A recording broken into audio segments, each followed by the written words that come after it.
What's good, everybody? Welcome to another exciting episode of Full Circle.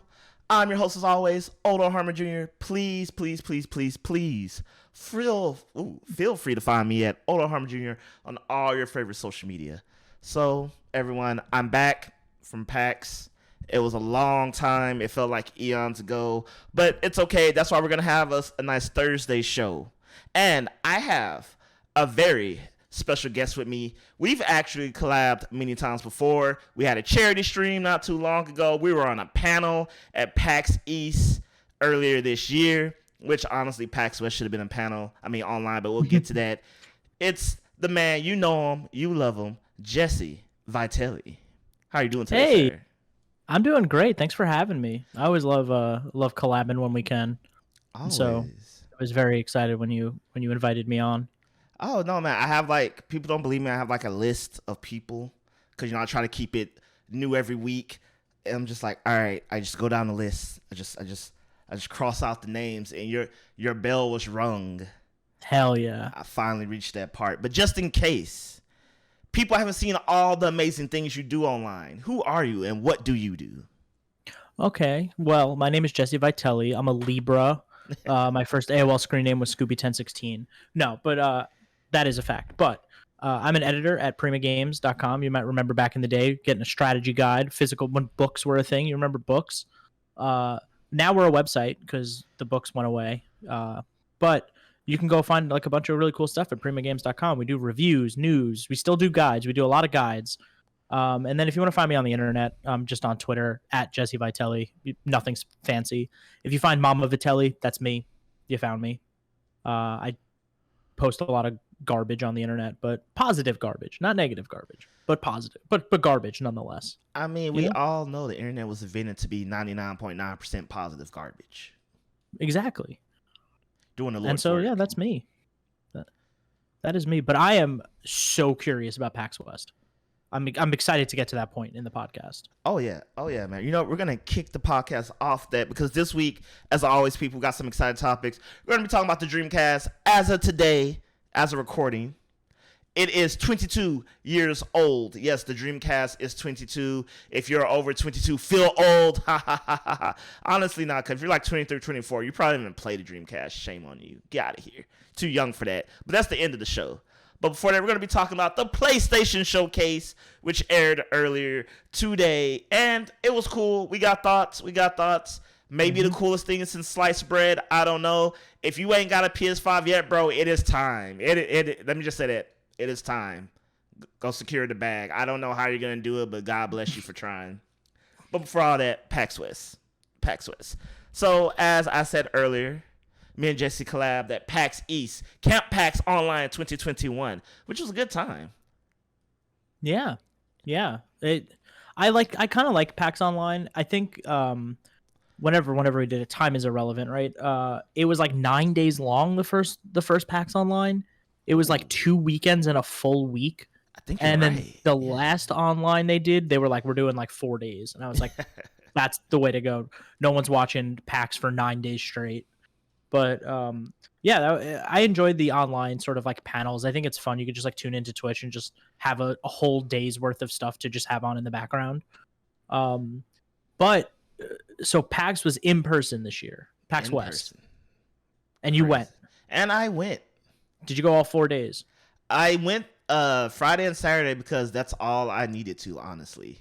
Okay. Because honestly, the only person I saw posting from the show floor was you. So I saw those photos and I was like, huh, okay. So I'm curious. Yeah, man. So fun factoid. I went to the last PAX in person, which was East 2019. Same. Oh, you were there? Cool. Yeah. And I went to this one, and there was the controversy because at first they were requiring masks, and then people were mad. So they implemented the COVID-19 where you had to be vaccinated or have a test. Fun fact, because I had someone else go, so another media person go that went with me. The test had to be within 6 hours because they got a test before they boarded the plane, flew to PAX, got there, went to show them their test, and since it was older than 6 hours, they couldn't get in. So they had to go get another test and then come back? He opted not to because a rapid test was Let's call it $1.50. 150 Ooh. people, not $1.50, just for Oh. clarification. and he was I was like, like, whoa. man, screw that. Like, he's like, I've already spent, all this money. I'm not gonna spend another 150 while I'm here. And to get like the free test is like 2 or 3 days later to get results. So So that's useless at that point. yeah, so he just kind of opted to be like, you know what, I'm good. I'm just gonna enjoy Seattle. So that was unfortunate. But yeah, man. So first and foremost, if anyone's ever been to PAX South, you would know that it is the smallest PAX show. Well, it's the newest. It is usually the first show was pretty good. The second one was all right, and then after that, like any big name just stopped showing up. It was basically like Really? it's an Indian local show. If anyone's been to South, they know what I'm talking about. So PAX, it felt like PAX South even smaller. So the biggest PAX felt even smaller than the smaller PAX. The biggest booth there was Tales of Arise by Bandai Namco, and everything else was no name games. Not insulting the games, but just they're just indie titles that you probably never heard of. And that was it. As you know, you've been to West Side. It's the Seattle Washington Convention Center. It's on 2 blocks. There's a building on one block, a sky bridge, and a building on another block. And the main expo floor was basically it. You have the main expo floor, and all the other floors that's usually filled with things was basically tabletop, food, or just a relaxation space with tables and chairs. So Wow. if we want to compare it to East, which is just one giant central room for the expo Hmm. floor, it would have been, if we compiled everything at the East format, it would have been maybe 1/4 of the floor. Wow. Okay. Because when I was seeing pictures of West, it was like, wow, there's so much space to walk around. That never happens. Never. There's never any room, and there was so much room. Wow. I saw Yeah. the Arise booth, and I was like, oh, cool. Tails is there. But then I didn't see anything else of like name that I was like, oh, they're there too. It was just like, oh, okay. Yeah, and the other Um, crazy part was you were talking about the panels. So the panel schedule was literally like a panel per theater, something to the effect of like maybe 4 panels for that day, and they're all spread out by wow. huge hours. Like it'll be a panel. I'm just paraphrasing here, but at 1 o'clock, and then the next panel will be at like 4.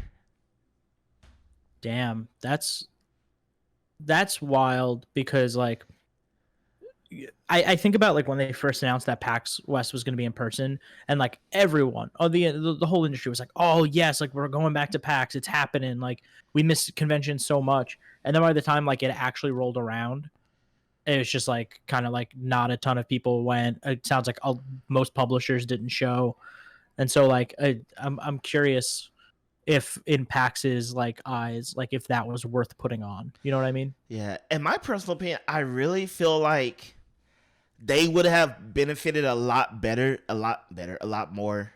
The online format one, it would have been like, because I feel like East was a huge, like you had you had panels every hour of the day while PAX was going Mm-hmm. on.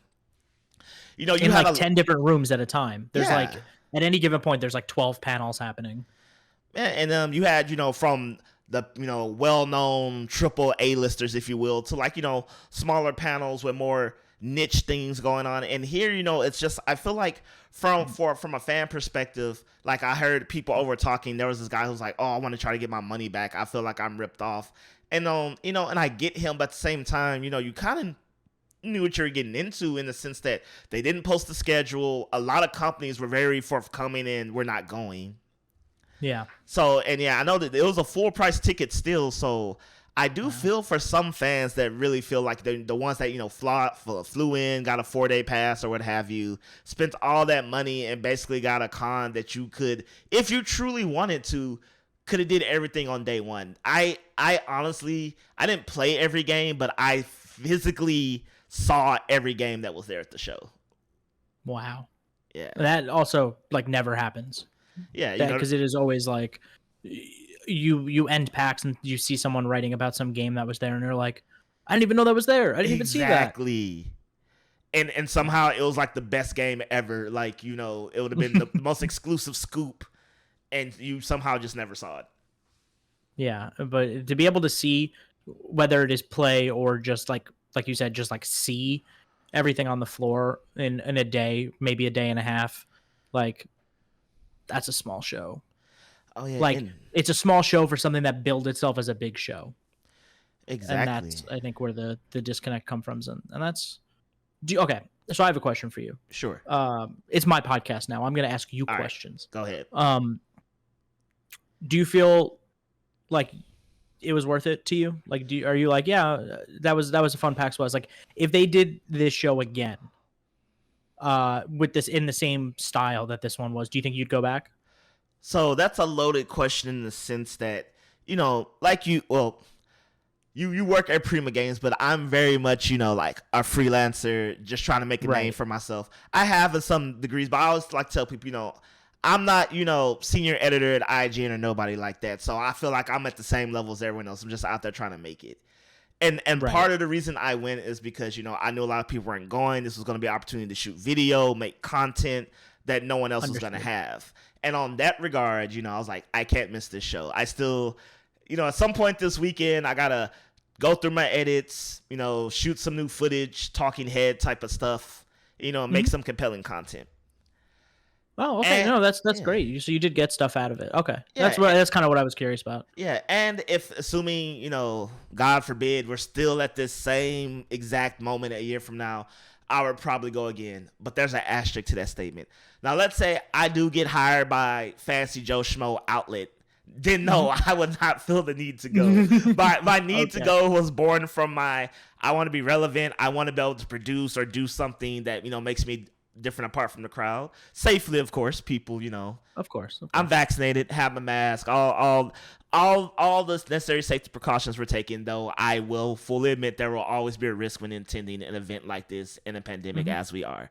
But no. So the answer is yes, at the current state I am trying to make it, but if I had already have made it, quote unquote, then nah, I'd probably just been at home like everyone else, happily chilling. Okay. That's kind of what I was curious about. Like, as somebody who's just like, no, like there's stuff for me there is I guess was the question, right? Like there's stuff that I can go and do and like have a good time. And so it sounds like you did it. Okay. Yeah. And like I said, I only needed the day and a half. Normally I would skip like Monday on the 4-day shows, because that's like, my fly back day. So normally, Friday is like, shoot some stuff, get the lay of the land. Saturday's like, nitty gritty. And then Sunday's like, do everything that I neglected to do Friday and Saturday for one reason or another. It's usually the format here. But it was really like, Friday was like, got the bulk of what I needed. Saturday was just kind of like, cleaning up, doing some on the ground reporting, like my Twitter thread. And then it was just like, oh, okay, I'm out. Oh, all right. Well, that sounds like a solid weekend at least. Like, busy, but you got it done. Yeah. Here now I'm gonna ask you the questions like it's my podcast. Right. Do you think PAX West would have benefited from just biting the bullet and being like, look, we're gonna be online? Yeah. So I guess with like my entire time I've been trying to wrap my head around like, if they put on this show in person, which costs money, right? They had to rent the venue, they had to do whatever else they do, pay a bunch of other stuff. So like at some point someone up top was like, this is worth it to us. And I don't know if that's true. I feel like at least with online, yeah, like it's not the same, but your overhead costs are so much less that like even if it's like mediocre at best, like it's still profitable, I would imagine. And so I feel like they probably didn't need, I feel like they jumped the gun a little bit, right? Like I feel like when you're talking like East 2022, you're looking at like March of next year. I feel like, fingers crossed, knock on wood, we're in a much better place by then. And I feel like that's your return. Like, do you really want your return to PAX being like kind of half baked, like, like not the grand welcome back sort of thing that I think people were hoping for? And so I think they could have held off and done another online, and then hopefully by East of next year had that sort of big welcome back sort of convention.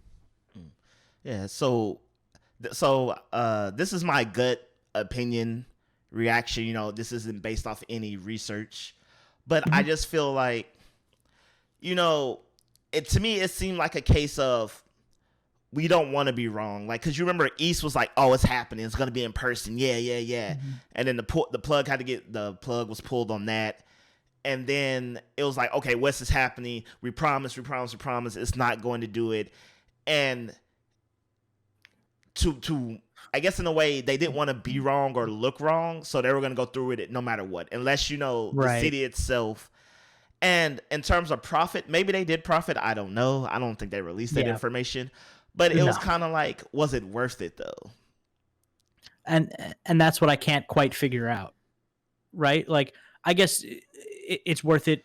You know, like you said, like you were like, no, I got content out of it. I got stuff that I'm working on. Like, I went there, I shot a bunch of video, and so it's like I think it's a case by case thing, right? So it's like if your fans are happy at the end of the day and they feel like they got their money's worth, then like it's a good thing. Mm-hmm. But like you said, also there were some people that may have felt a little gypped by what they paid for versus what they got. Oh yeah, it was definitely a tale of two PAXs. Yeah, and I guess I'm wondering mostly just like, would it have been better to just be online and not charge the full price? Like maybe there's some sort of hybrid model down the road where it's like you pay for like an exclusive online pass that gets you access to like an additional Twitch channel or something or whatever. I don't know. There are people much smarter than I making these decisions. Yeah, there was definitely people who were excited to be like, oh yeah, I'm enjoying the not having to be shoulder to shoulder and able to actually play something that I'm interested in, and I can get that. And there's definitely people. Okay, I think the middle ground for me is if you bought a 4-day pass, it was not worth the value. Clearly, I don't know how much it is, but I know it's like $253. It's up there. It's pricey, yeah. Yeah. But if you were to buy a simple day pass, then, for one day at the, let's call it $60, however much it is, I think you would have got your money's worth and you would have been content. But yeah, I think you hit the nail on the head with the hybrid model, because I kind of like the idea of all panels are streamed. Like, pay for that. Like, because let's say with your PAX badge, you already have access to all the panel channels, because reasonably speaking, you can't go to every panel. One, because you're either on the show, or B, somewhere at the same time. But now I have my PAX badge. I can go back and watch whatever I want. Or maybe, hell, be on the show floor watching the panel that you want to watch while you're waiting for the game you want to play. Yeah. And then if you pay for there's a way to do it. Yeah. And then if you buy the online whatever that gives you access to, the panels and maybe like a demo or something, I don't know how they would work that out. That's good too, because me and my friend have this talk all the time about companies and business models and how we will be rich. We're like, it doesn't cost money, quote unquote, to provide digital access to things. You just do it. You pay the money, your servers, whatever. That's a one-time cost, and then you can have infinite amounts of people. You can literally provide this key access to every person on the planet. And if developers are already building out a slice demo for a show floor, like it's not going to cost them. I shouldn't say it's not going to. I don't know the logistics, but I would imagine, like you said, with the server space and digital access to things, like what's stopping them from putting that demo out to the public, right? Like it's not like they're building another demo. They've already built one, right? They're already showing this piece of the game. So like, why not do an online PAX where like you get access to some digital download demos? Like Steam does it, the Game Awards does it, like all these other places are doing this sort of like, hey, you can download these demos on Steam this week and try them out and all sorts of stuff. Like, yeah, and like you said, we don't know the actual logistical cost of this, but it's like it's profit. It's online physical badges. I mean, it's physical badges, online access, profit. Yeah, exactly. We just need to figure out that question mark and we're good. We're golden. Yeah. But, speaking of digital showcases, PlayStation just had one. We had the PlayStation Showcase, which, honestly, before we even go on this, like, I'm glad Nintendo just has already coined Nintendo Direct, because I never know what to call these. It's like, it'll be like the Xbox Dev Con 4, and it'll be like the Xbox presentation, the Xbox, like, it's like, Xbox conference, the PlayStation Showcase, the PlayStation reveal, I'm like, can y'all just pick a single name and just stick with that? I think they called their PlayStation 5 reveal like Sony Future of Gaming event or something like that. And I was like typing that out and I was like, is this right? I don't know anymore. It's the state of play. It's the PlayStation Showcase. It's the future of gaming. It's like, just like you said, just pick one, stick with it, make it simple. Just be consistent. Exactly, because I'm not gonna lie, I always have to wait till I see what is the most common hashtag, because like when it first starts, it's always like 5 different ones, and then it's like, okay, here's the consistent one. There we go. You got to look for the one that turns it into a little emoji on Twitter. That's how you know what the right one is. All right, so before we dive into what we like, what would you rate this showcase? On like a number scale, a letter scale, whatever you like to use. Okay. Out of 10, because that's what we use a primo, and so that's what I'm accustomed to. I think I'd give it like a 7.58. I think that's a little low, but I have my reasons, and we'll get to them. Okay. What would you rate it? I would give it a good solid 8. Like, okay. It had the potential to be a 9, but that's only because, all right, I'm gonna be that guy. Any card game you showcase me, I'm already disconnected. I'm just like, cool, it's a card game. Mm-hmm. And in the back of my mind, I'm just like, Nintendo, where's Mario Kart 9 and or 10 and or whatever you're gonna call it.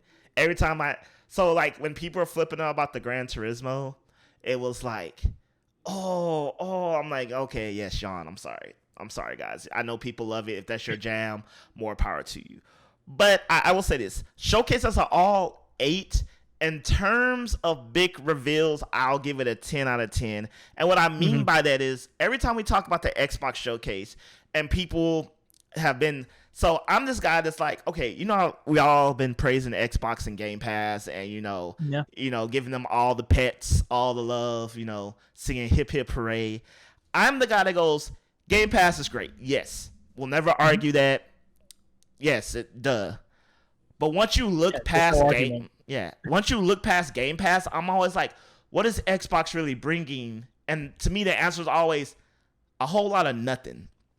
And what I mean by that is like, okay, the last Xbox conference, whatever the hell it was called, forget my language. Are we talking about the Gamescom one, or are we talking about the E3 one? We're talking about both, honestly. Oh, okay. Honestly, fair. It was like Game Pass, Hades, a game that's already won Game of the Year, and all this stuff is coming to Game Pass. People lost their mind. It was like, Game Pass is so amazing. I'm like, bruh, if you haven't played Hades by now, I mean, whatever, you can play it for free. What are you doing? Yeah, but it's like, all these people are like, I'm about to download it in Game Pass. I'm like, bro, you've already played it. Game Pass doesn't make it better. but I digress.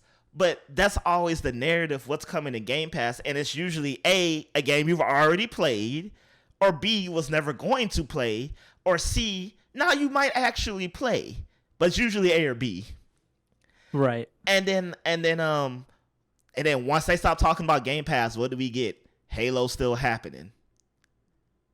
The end. Except at Gamescom, we got Psychonauts 2, so that was like, yay. Hold on, you're forgetting one big one. Oh, what big and one? that, my man, is the Arcane Austin game, the vampire one. What's the name of it? Red something. Redfield? The vampire game, the Arcane Austin game at the end of the E3 one. Not the vampire game that PlayStation also showed. That's a different vampire game. No, that's right? a different vampire game. Yeah, okay, game. Just make sure. Yeah, you got to do your Googling. It's not Redfield. Redfield. I'll remember. You all right, and then the other thing Xbox always shows off is Starfield, which we still Redfall. Okay. Oh, that's the one where like the 4 people have the powers and yeah. Okay, yeah. I was excited because that was a great CGI trailer, and hopefully it won't be one. Yeah. It's so. When it comes to Xbox, like I said, yes, people, I know we're supposed to be talking about PlayStation, but it's gonna make sense, I promise. It's always Game Pass, Halo, Starfield, which I always say, why are people excited for Starfield? We don't know what it is. We don't know. I'm not saying it's gonna be bad. I'm just saying we don't know what it is. It could be. We don't know. Yeah. We have no idea what that game is. Yeah, so people go games, games, games. Yes, Xbox has games, which they historically have been, not had the games. But then the buck stops there. And so with PlayStation, it's like, okay, we got a lot of stuff that we knew was already coming. Deathloop, we knew it was coming. God of War Ragnarok, great gameplay, was amazing, but we knew it was coming. But we also got legitimate surprises, new IPs and games. And to me, especially now that we're like, next gen is still next gen in my mind, because all we ever see are things that we already knew or things that already exist, maybe just upscaled and stuff. So to me, this conference succeeded in the sense that, okay, this feels next gen, not just a regurgitation of stuff we've known 2-3 years ago. Right. No, I get that. I have a similar sentiment. Yeah, I never played Knights of the Old Republic, but now I probably will with the remastered. We got Spider-Man 2, which looks amazing because it looks like Ultimate Spider-Man, the best Spider-Man game ever made. I will die on that hill. Don't at me. Yeah. Hey, I got no problem with Ultimate Spider-Man. I'm not gonna fight you on that one. Yeah, so we got Miles, we got Peter, and we got Venom. Like, that's insane. We got the new Wolverine game, which makes me total surprise. Yeah. I did not see one peep about that from anyone. Neither did I. I was incredible. I was so excited when I saw that game, and I did not realize what it was until they I think there's a point in that trailer where you're like, Marvel, is this Spider-Man? And then you're immediately like, no, this isn't Spider-Man. This is something else. And then there's a point in that trailer where kind of turns to his hand, and you're like, oh, that's Wolverine. Let's go. We got Forspoken and the Legend of the Ten Rings. Yes, I'm not the only one to have made that joke, but I don't care. And look, when I look at that gameplay, and I know it's still, it's still being polished, I'm like, this is next gen. We're here. This is what when I think next gen, this is what I want to see. We got Project Eve, the hentai game, which I don't care, people. That's what it was. It was tentacles and a cute girl hentai. I don't need much more than that, to be honest. I was sold on that one. So we got the our very Japanese RPG. I'm pretty sure it'll be cool. I'm not sure, but regardless, it was like, yes, this is new, exciting. We got Ghostwire gameplay. Yeah, very good. Yeah, so I get, you're thinking like, well, why don't you give it to me? I'm like, well, because when you boil down, still half of it was still stuff we knew. Half of it was still just like, yeah. So a lot of people are comparing the two, that Xbox was better, and I just think it's by your metrics, because like I said, going forward, I think the discussion needs to be, what is next gen, what is new? Because you don't spend $600, damn near $1,000 if you get both, over $1,000 depending on how you bought them, or where you bought them from. You could pay $1,000 for one, depending on how you buy it. Yeah, you're not here to have $1,000 Hades machine or $1,000 backlog machine. Also, people, do what I do. Game Pass. You buy Game Pass Ultimate, you can get it on your PC. Play those games on PC. And the cloud now, you can play them in your browser. Oh yeah, So cool to Xbox. You're great. So yeah. That's my opinion on the conference. How did you take it? I want to hear why it got low on your scale. So I'll start with the bad, and then we'll go to the good. I like to start bad and work my way up. Right. Okay. The reason I gave it a low score with kind of the 7.5, I think as we're talking, maybe I'm leaning more towards an 8. But none of these games, there's no reason for me to turn my PlayStation 5 on in 2021. None of those games are this year, and that was my biggest bummer. And I understand pandemic, development's hard, games got delayed. Horizon was originally going to be slated for this year. There was going to be a PlayStation 5 game. Granted, it's on PS4, but you know what I mean. And so I was kind of bummed out that there wasn't just even if it's something smaller, like a Miles Morales experience or something like Deathloop, I'm going to play on my PlayStation 5. However, I was just looking for that thing, because when you look at Xbox, they have Forza and Halo this year, and I know the old joke, right, is what does Xbox have? Gears, Forza, and Halo, but those are reasons for me to turn my Series X on. I have a reason to play those games. Granted, I'll probably play them both on PC, but you get what I mean. But well, yeah, with my PlayStation, it's like I felt kind of like bummed. I was like, these games all look great. I don't think they showed one thing that I wasn't like at least remotely interested in, except maybe Gran Turismo because I'm more of a Forza Horizon person anyway, because I'm not a big racing person. But yeah, ultimately, I just felt a little bummed that I was like, there's nothing in the immediate future for me to use my PlayStation with. And hey, if you're somebody who's just getting a PlayStation, there's games to play on it. Don't get me wrong. You got Returnal, you got Ratchet and Clank, you got Miles Morales, you got that Dark Demon Souls remake.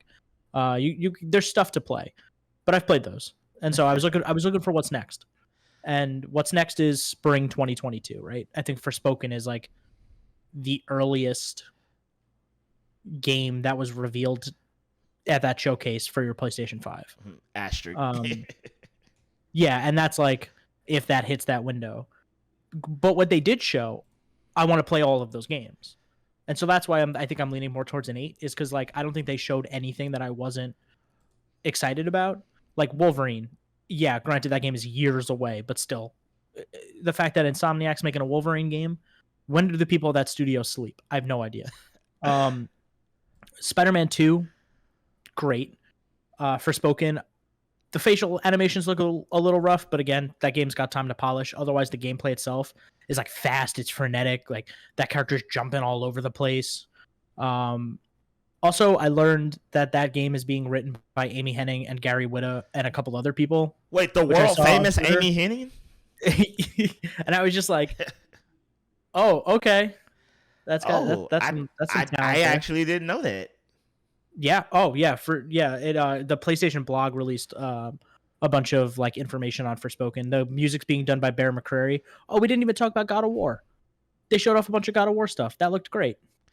Yeah. It definitely looked like more God of War. I think if you're not on board with the new God of War, you probably won't be on board with this one. But oh yeah, definitely. I forgot his name. Boy. I was gonna call him Boy because that's Kratos. No, not Kratos. Atreus. There we go. I was like, he screams Boy at him so much. I forget his name at times. But I was like, oh, a much mature Atreus. I like this. You know, well, with that said, I never liked the immature, whiny Atreus. Like, it never got too much on my nerves, like some people claimed it did. It was just kind of like... It was also designed to do that, though. Like, he was supposed to be annoying. Yeah, and also, like, any annoying kid in my mind, I'm just like, at some point, I'm just like, do, like Jeopardy music comes on, so I was cool. But I like he seems, mature, more reasonable. I was like, oh, okay, that's cool. But yeah, you're right. If you didn't like rowing a boat, throwing an axe, and a more slower, methodical fight pace, well, it looks like all of that's still here. There's more characters. I will say one of my biggest gripes with God of War 2018 was the lack of like enemy variety. You fight those big ogre things with the stones like 100 times. This trailer had him. He was fighting like a centaur. He's fighting like a giant lizard looking thing. He's fighting a bunch of weird like barbarians. Like I was like, okay, yeah, they took the criticism of the enemy variety and they were like, no, yeah, okay, we'll make a bunch more enemies. Here you go. Yeah. So and actually I'm digging the very different locales because yes, in the first God of War, you go to different realms and different locales, but low key they all kind of still look the same. Like you go to the fairy world and I promise you 10 minutes into the fairy world, you might as well be back on Midgar. Yeah. My opinion. But this is like, oh, okay, I'm in the tropics. I'm in like a more frozen Midgar. I'm in God knows where. You go back to Fairyland. Oh, okay, yeah. See, look, it looks, tropical and not like Fairyland with a like gray opaque filter. Yeah. And, they did confirm you'll get to go to all 9 realms in this one. Oh, okay, okay. Bringing all the information I didn't know. I got you. Don't worry. I had to write up the news post before. That's the only reason I got this info on me. Yeah, and of course, so okay. People always gripe when you make this comparison, but at this point, I'm like, nope. I feel it's intentional because every game that has a glider now, everyone calls Breath of the Wild, but I'm like, no, it is always presented in Breath of the Wild fashion, and what I mean by that is like, oh, look at the scale of this. I'm gonna jump down, hop glider. I'm like, bruh, that, like, okay, just be honest with me. gliders existed in games before Breath of the Wild, but it seemed like Breath of the Wild did something to every, in Nintendo fashion. Nintendo did a thing, and every developer went, there's this amazing solution to our problems. This is how you traverse 3D worlds now. Gliding. Yeah, I mean, like, and like you said, it's not even like they try to hide it or try to make it look different. Like, I'm pretty sure I'd have to go back and rewatch the Horizon footage from like a couple months ago. But when Aloy pulls out the glider, it's legit just like the same exact glider from Breath of the Wild. Like, it's not even like slightly different. It is a literally digital version. And the game I was for the end is Tachia? Chia. I think the C is silent. The T is silent. Oh, okay. I think. Yeah, but yeah, that game's got a glider. Yeah, it looks really cool. You know, you're hopping in the souls of an animal. It seems to be has very native influence, and so I'm looking forward to that. But yes, that is it's watercolored, and that is it really is interesting, like how, like, it's like, again, Breath of the Wild did not invent the wheel; it reinvented it, and just I swear every showcase has a Breath of the Wild game, and people are like, oh, it's not a Breath of the Wild. I'm like, then stop going up high and jumping off with a glider. You can literally not have that in your trailer. Shot of the scenery, and then have them jump, and then they glide away, just like Pokemon. Yeah. Pokemon Legends Arceus just did this. It's like the behind the scenes shot. They jump off and then they glide away. It's like we're just doing it. Yeah, but I guess because it's Nintendo properties, because no one gets mad when everyone's like, "This is Breath of the Wild with Pokemon." Everyone's just like, "Yeah, it is."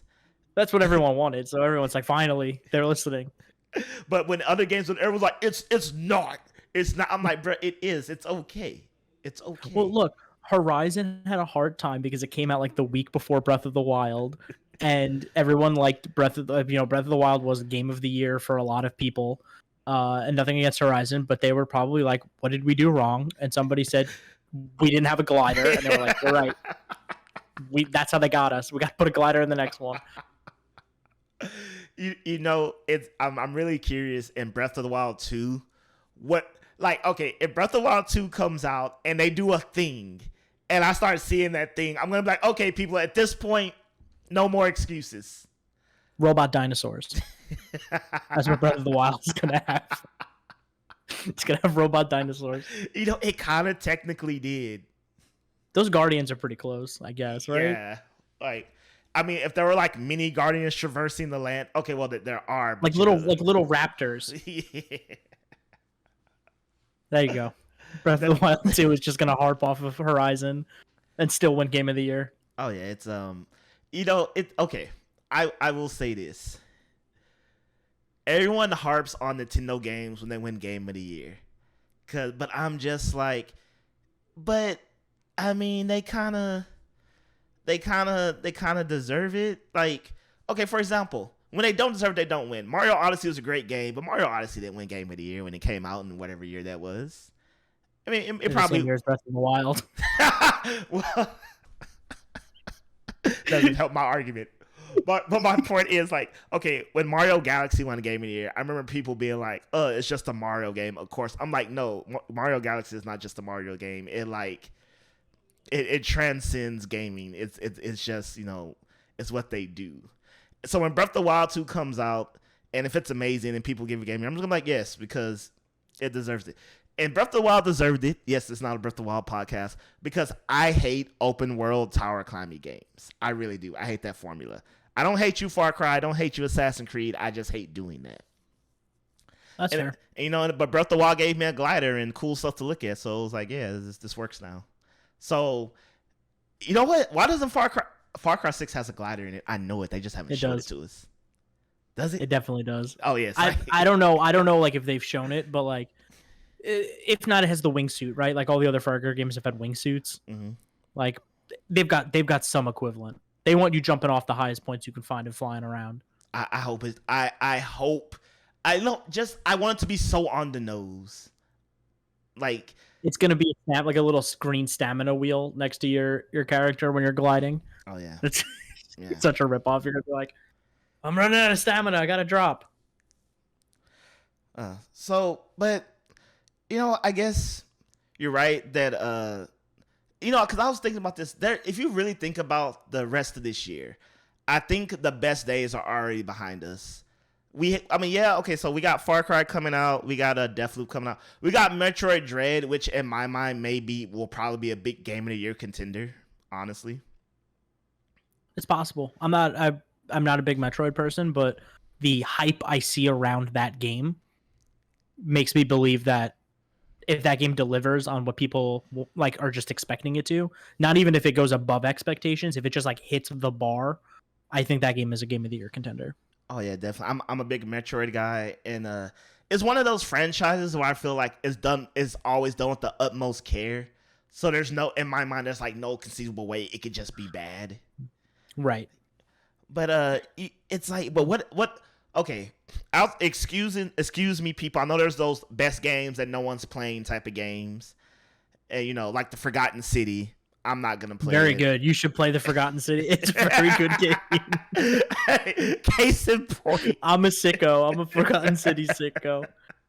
I haven't played the Forgotten City. I will try. But excusing those games, because there's always those games that like they're not gonna get the love they deserve, unfortunately, because they're overshadowed by other things.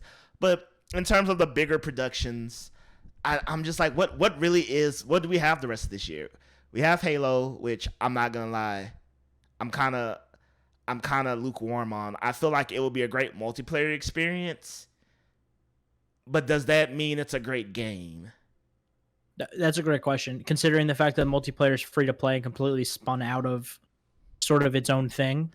Like, that campaign's got to be excellent, I think. I don't know if the multiplayer on its own can be like quote unquote game of the year. Exactly. You know what I mean? Yeah. And we have not seen anything from that campaign since they showed it the first time and then delayed the game a year. So we have not seen gameplay from the campaign since then. And so that's a big question mark. Yeah. It's like, Yeah, so we got that. We got, well, besides the stuff we just said, that's kind of it in terms of, your big name releases, unless I'm forgetting something. You got that Guardians of the Galaxy game. Is that coming out They showed this year? that again. Yeah, it's October 26th. Oh, okay. But like, again, I feel like every time I see it, I'm kind of just like, I hope that game's good. Like that's like always my response. It's like, I hope this is good. It's like, it's weird being, a critic, because you never just want to say a game is bad because that has implications to the people that worked and stuff on it. But at the same time, you are a critic, and as people, we judge art. That's what we do. So none of us want something to be bad. Sometimes it just is. Yeah, but the Avengers game came out, and that was one of those like, it's good if you want it to be good. If that's my impression. If you want to believe in your heart this game is good, you can play it and it will be good. But you can find something to love about that. You can find something. Yeah, but based off the Avengers, I really think Guardians is going to be more of the same, if not worse. Yeah, the only thing Guardians has going for it, I don't want to say the only thing, but one of the biggest things that Guardians has going for it is that it's single player only. So it doesn't have any multiplayer component to it. Because I think that's where Avengers starts to fall apart a lot, is its multiplayer's like not set up super well. So it gives me hope. It's like, oh, if they're just crafting a single player game, like this could be something. But every time they show it, I'm just kind of like, I'll try it when it comes out, but who knows? Yeah. Yeah, I kind of feel like, so here's the catch-22. I feel like if you're going to do a superhero IP, and I mean, it is and it isn't, you just have to be completely free of the MCU. Mm-hmm. Like how Insomniac's doing, like the Spider-Man has nothing to do with the MCU. They're not trying to do a tie-in to anything going on in the MCU. This is its own game, it's literally just the lore of Spider-Man, someone making a good game. And I mean, Spider-Man games have always notoriously done well. Spider-Man 2 is still considered one of the best superhero video games to date. Ironically, like Spider-Man 2, the movie that based off, is considered one of the best. That's ironic, but anyway. But clearly with the Avengers and this game, they're really trying to. They're not tie-ins to the movies, but they're the closest thing you're gonna get. Yeah, and I think similar to all we grew up back in the 90s, so we seen our fair share of movie-based video games. and there's kind of, the stigma that these games will only ever be so good. You'll have, Right. lightning will strike. You'll get a Spider-Man 2, but 9 times out of 10, For the most part, it's not great. Yeah. yeah. And I think those games are just suffering from that because this isn't. I could be wrong, but I feel like the Avengers and especially this Guardians of the Galaxy, it's not like its own thing like Spider-Man, Insomniac Spider-Man, and Insomniac's Wolverine for that matter. It's really trying to just, basically make money off the license. Well, it's also one of those things where, like, how many different iterations of Spider-Man have you seen in your life? Same thing with Batman, right? Like, it's these characters that have had so many iterations, and we're just used to seeing it kind of redone every so often. Mm-hmm. Where, like, Guardians, I can't, like, unless you're somebody who reads comics, like, Guardians have one iteration, and it's the MCU. So you're not really used to seeing them in any other environment that, like, when you see them in a video game, you're like, oh, these aren't the ones that I know, but they're trying to be the ones that I know, and I don't really like that. Where it's like, I feel like with Spider-Man and Batman, we're a little more conditioned to just be like, oh, this is just a different version of that, and we've seen this 100 times, so okay, I'll give this a shot. You're 100%. You think about the Arkham games, right? And those are great.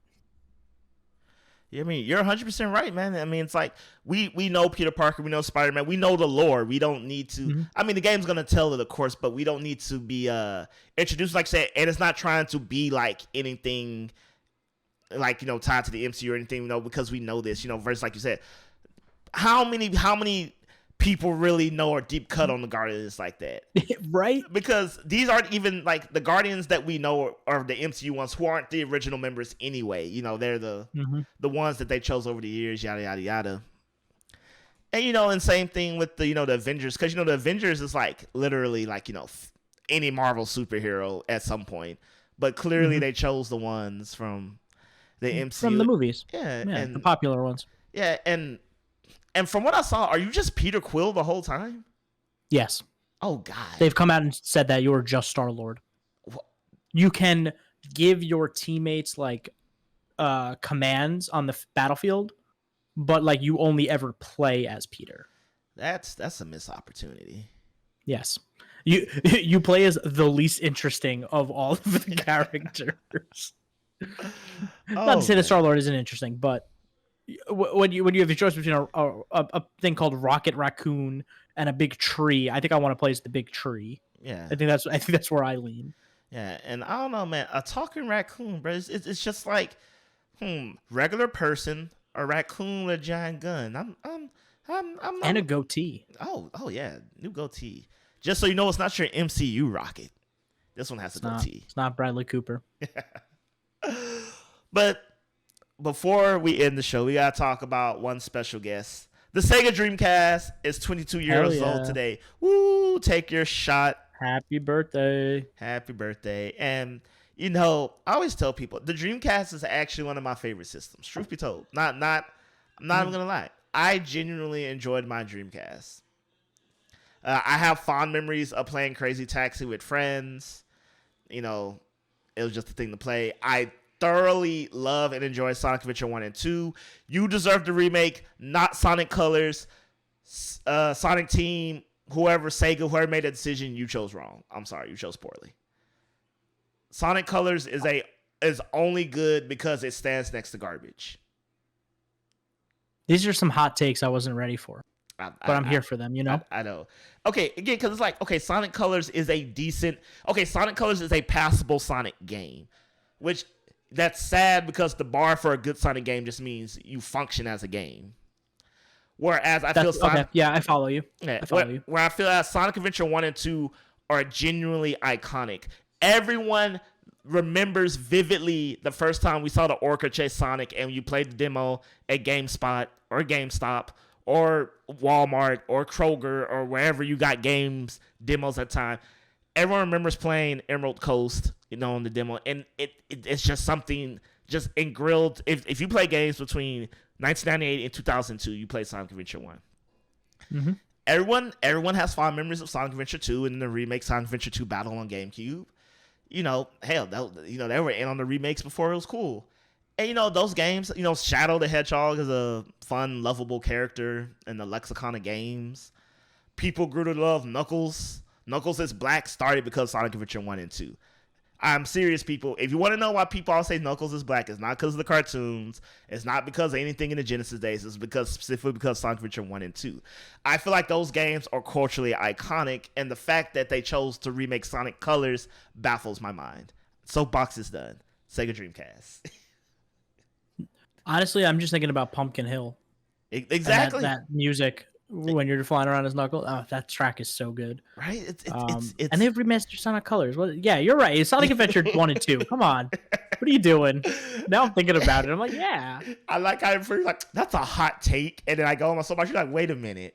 You've got a point.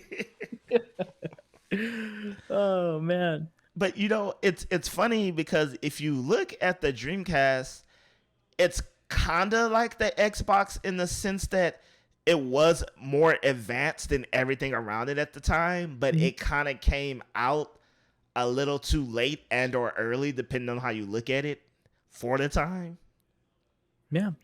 So I have a weird relationship with the Dreamcast because when I was younger, the Dreamcast came out 99, 2000, 2001, something like that. Something like that. 22 years ago. Okay. So back in those days, I was probably just playing my Nintendo 64, maybe a PS2 at that point. Maybe I was getting a PS2. I don't remember. But my video game consumption was just like whatever my parents bought me / whatever I rented at Blockbuster, which I think is the case for a lot of people. So I didn't know the Dreamcast existed until way later in my life. It wasn't probably until 08, 09 I even learned about a Dreamcast. Because that's when I started learning about video games myself and started looking into things. So I only first ever played a Dreamcast, I want to say 5 years ago. Oh wow. Yeah, a friend of mine nearby has one. And so we just kind of went through the old catalog and tried a bunch of stuff, played around with the VMUs, sort of played some Power Stone, played some Shenmue on the original hardware. It's a cool system. I don't know if I love the controller. I don't know if that's a hot take. It's a little weird. It's okay, here's my hot take on that hot take. Because everyone says that and I agree, but it's also you look at a 64 controller, take away your memories of the 64 and look at it. Oh, I hate the 64 controller. It is a hot mess, but we still made it work. Yeah, I mean, yeah, I don't think I'd go as far to say is that I hate the Dreamcast controller. I think I'm just indifferent about it. I'm just it's iconic because of its look, right? You look at that thing, you would immediately know what it is. But yeah, my relationship with the Dreamcast was something where it's I didn't know it existed until 10 years after it died. It's so weird because I want a documentary made about the Dreamcast because, okay, if you think about the Xbox, everyone knows why it failed. It basically had Halo and that was it. But somehow, Halo was good enough at the time and it really, console multiplayer, it put it on the map. It had Fusion Frenzy. Yeah. Oh yeah. That wasn't that free? Didn't it just come with your Xbox? Something like that. I don't know. It was Bill Gates' favorite game, apparently. But unlike Xbox, I feel like even though the Dreamcast failed because people say it was too ahead of its time, with Phantasy Star online connectivity, but Dreamcast has some pretty iconic games. You mentioned Power Stone. It had Sonic Adventure 1 and 2. You had Jet Set Radio, Jet Grind Radio, whatever the original name was. Yeah, whichever one. Yeah, Shenmue. You had Shenmue. You had Crazy Taxi. You had Skies of Arcadia, which people, RPG fans, because I love RPGs, always call me have you played Skies of Arcadia? And I say no. And then they give me a look and they tell me I'm trash and garbage and to go play Skies of Arcadia. And then you go look up how much it costs and it's $150 and you're I'm never playing this game. Yeah. And it has Chrono Cross, which is somehow a sequel to Chrono Trigger, but I don't understand how.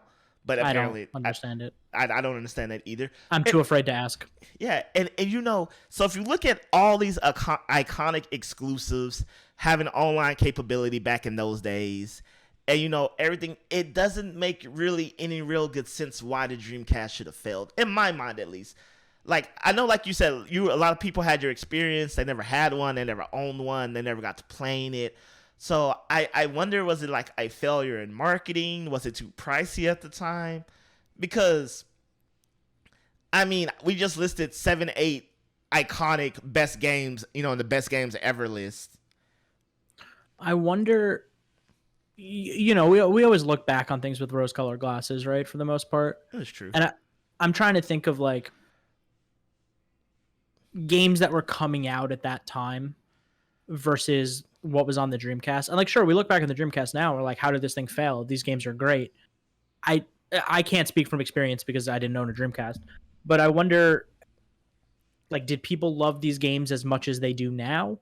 Like, is part of the charm the fact that like these games were trapped on this system that didn't do well? There's like, I feel like looking back, it's always hard to be like, where did this go wrong? Yeah. Because on paper, it shouldn't have.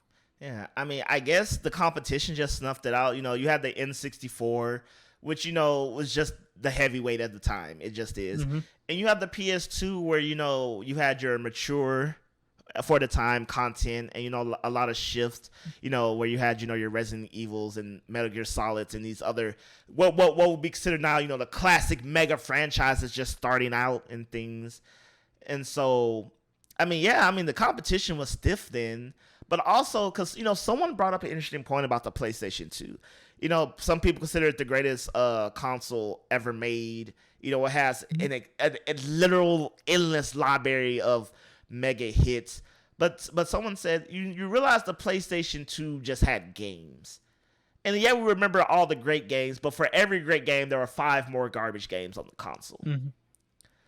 And this argument, library is huge. Yeah, and this argument was because people try to say PlayStation 2 was so much better than the 64 or GameCube because they came, that's weird how it's like a little step ladder of Yeah. So let's just call 64 GameCube, PS1, PS2. Let's kind of just group that together. Someone's like, yeah, Nintendo had less games, but every game was a banger. Where the PS2 it was just a numbers game. It was just just a endless sea of games. So of course, that was like when licensed games were like at its peak, and you were getting like bad movie games and just like anything that ever existed got a video game, and like 90% of those games were like pretty terrible. But like that is totally accurate. Like the PS2 was such a numbers game, and like as kids growing up, I would see something that I recognized, like, I saw that movie, I'm going to play this game. And even if the game was bad, I was like, I don't know, I'm just a kid. I'm just playing a video game. I have no idea what's going on. And so I think the PS2 had the right amount of games at the right time, and everything kind of just clicked into place. Despite the fact that you're right, N64 had like mostly bangers. Like that console's got some real good stuff. And same with the Dreamcast, like these consoles had games, but I guess back in the day, it really was just a volume thing. Yeah, it was like there's seemingly endless amounts of PlayStation 2 games.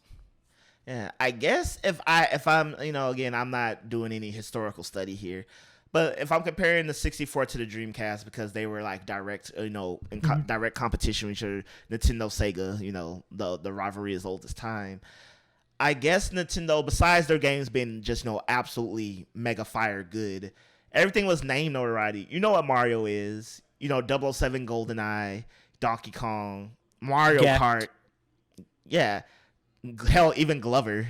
it was there. Glover. But Dreamcast, if you want to, so you had Sonic, of course, everyone knows Sonic, everyone loves Sonic. But, Skies of Arcadia, like, off name alone, doesn't really tell you anything. It's like, okay, right. It's a game. Power Stone. It's like, okay, yeah, so I'm thinking as a consumer, at least an American consumer, because, as the story usually goes, it always does well in Japan. I think the Dreamcast did, much better in Japan than it did here, globally. Skies Arcadia, I know now is a great game, but back then, game marketing isn't what it is today. So I'll probably be like, what is the Skies of Arcadia? What is a Chrono Cross? We also didn't have like disposable income like we do now, and like we were kids, right? So it was like you really rely, like if you were to get a video game, you were getting maybe 1, 2, a couple a year, depending whether that's gifts or whatever, right? You saved up enough money to buy one, and so you were never going to really take a chance on a game you didn't know, right? Like you always asked for or wanted something that you kind of knew. And so I feel like with a bunch of new franchises on the Dreamcast, it was like not only like do you have to buy this expensive console, but then like you're like, are these games going to be good? I have no idea. Am I going to spend my money or spend my one gift on this game? I don't know. Yeah, and of course, I'm pretty sure there was some game journalist doing a great job telling us that Sky's Arcade was the best thing since sliced bread. Like, say, we were younger. The games market wasn't what it is today, I can't read. Because nowadays, there'll be an indie game that's been out for 2 years, and then it just takes that one journal to be like, best game ever. Streamers, too. Yeah. You get the right person streaming that game, all of a sudden, game blows up. Yeah, so... Imagine the Dreamcast came out now. Oh, all you need is one streamer. Streaming Power Stone. And all of a sudden, you're like, 50 million copies sold right away. Exactly, because everyone's going to be like, bro, you're not playing Power Stone, the best, like, melee group fighter since Smash. Battle Royale. Just stick that on the title. You're good to go. That's all you need. It doesn't even need to be a Battle Royale. Just say it. All right, guys. Power Stone Battle Royale sequel. Let's make that happen. On the Dreamcast 2. On the Dreamcast 2. And we'll get Sonic Adventure 3. Like, I don't care if that's the only game that's good on the Dreamcast 2. I would buy it. Look, if they made a Dreamcast 2, I'd buy one just because. You could release one game for that thing. I'd buy it just because it's Dreamcast 2. I bought a Playdate. I'll buy anything at this point. You know what? To be honest, because it would probably bomb again, I would buy one to have and then buy a second one to sell for like $1 million in like 20 years. I feel you. I have 2 copies of Mario 3D All-Stars in my drawer unopened, just in case. Just in case. You never know. Yeah, right, because they stopped selling the game, so you're thinking ahead. You're thinking ahead on that one. I don't know why I bought 2, but I did. Hey, your kids got to go to college somehow, right? Could you imagine? Jeez. Oh man, but yeah, so that was the Dreamcast. I really would have been interested, I feel bad for Sega. I mean, they're still there. They got like Yakuza. So they ain't hurting. Lost Judgment's coming out. Yeah. But I really would have liked to see the Dreamcast succeed, and to a lesser, well, probably a more extent, not lesser, Sonic succeed, because I'm just like, you made 2 good 3D Sonic games and then proceeded to like never do it again. So whoever made Sonic Adventure 1 and 2, I need y'all to step up to the plate. Whoever those people were. Make another one. I just replayed Sonic Adventure 2 last year. 2019. I played it in 2019. Still holds up. Oh, still holds up. See? Good. I played it on PC. Holds up. There you go. Rolling around at the speed of sound. There you go. Again. That's that. Name one song from Sonic Colors. You can't. I mean, I couldn't. I absolutely could not. But yes, everyone knows City Escape. That's like a gamer. I feel like people who've never even played Sonic Adventure 2, if you start singing that song, they're like, oh yeah, it's that Sonic Adventure 2 song. Yeah. And you Colors, where you at, huh? Yeah, and apparently you're giving people seizures. I don't know if you saw that thing of like the epic color. No. Yeah, look at Colors apparently has some crazy glitches, and like the game spazzes out like in just terrific fashion. I'm using terrific ironically, people, just in case you didn't get that. But yeah, Sonic Adventure wouldn't have done Hate to see it. Hate to see it. Quite literally.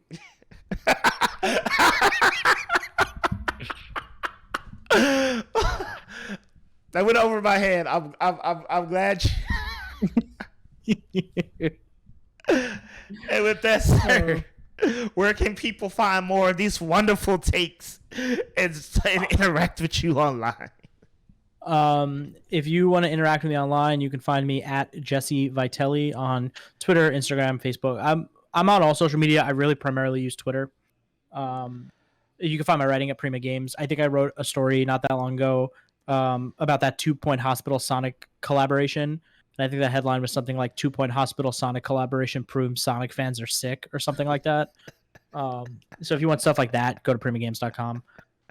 But yeah, that's pretty much it. Like you can also find me doing stuff like this, podcasts and whatever else with cool people like Odell. So yeah, it's really cool. I pretty much hang out 2 places, Twitter and Prima. That's about it.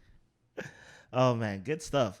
And people, and if you like what you hear, make sure you like, share, subscribe, and drop a review wherever you can find this at, because we are now basically officially at anywhere podcasts are found. If you're listening to us on iHeartRadio, what's up? Yeah, we've been on there for like 2 weeks, so go that. But after you like, share, subscribe, if you really dig the show, there is a Patreon that you can find at Full Circle Productions, and you can join great people like Gabriel Cleveland, Ryan Fraser, Baker Rice, Rachel Coleman, Gabriel Garcia, and many others. And you get bonus content and all that cool stuff that's on the Patreon. And you can follow me at Harmon Jr. on all your favorite social media. Kind of like you said, I'm only really on Twitter. If you find me on Facebook, I won't add you. I'm sorry. I'm just not. But I will talk to you on Twitter and we'll have all that stuff. And you can follow the show at FC Podcast 23. And as always, everyone, have a great week and be blessed.